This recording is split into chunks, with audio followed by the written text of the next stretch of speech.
உள்ளார பூந்து உரைக்கிற மாதிரி ஒரு விஷயம் சொல்லவா? ஒருத்தங்களுக்கு குப்பையா தெரிகிற நீ தான் இன்னொருத்தங்களுக்கு பொக்கிஷமா தெரிவ. அப்படி உன்னை பொக்கிஷமா பார்க்குறவங்க என்னெல்லாம் பண்ணுவாங்கன்னு சொல்லவா? உன்னோட பாஸ்ட் லைஃப் எப்படி இருந்தாலும் கவலையே கிடையாது.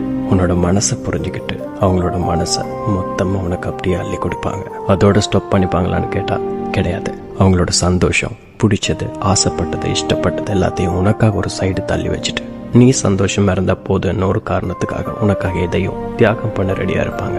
அப்படி ஒன்று பொக்கிஷமா பார்க்குற ஒருத்தங்களுக்கு நீ என்ன பண்ணாலும் பத்தவே பத்தாது. அதுதான் நிதர்சனமான உண்மை. பட் இருந்தாலும் நீ ஒரு விஷயம் அவங்களுக்காக டெய்லி பண்ணலாம். உன்னால முடிஞ்ச அதை இப்பவே பண்ணிடு. அவங்களுக்கு ஒரு காலோ மெசேஜோ பண்ணி கொஞ்ச நேரம் பேசு. கொஞ்சோண்டு சரி அவங்கள சிரிக்க வச்சிரு. ஏன்னா இந்த அன்பு அக்கறெல்லாம் நம்மளோட அருமை தெரிஞ்சவங்க மட்டும்தான் நம்ம மேல காட்டுவாங்க. உன்னோட அருமை அவங்களுக்கு புரிஞ்சிருக்கு, அவங்களோட அருமை உனக்கும் புரிஞ்சிருக்குது. அது அவங்களுக்கும் தெரியணும் இல்லையா?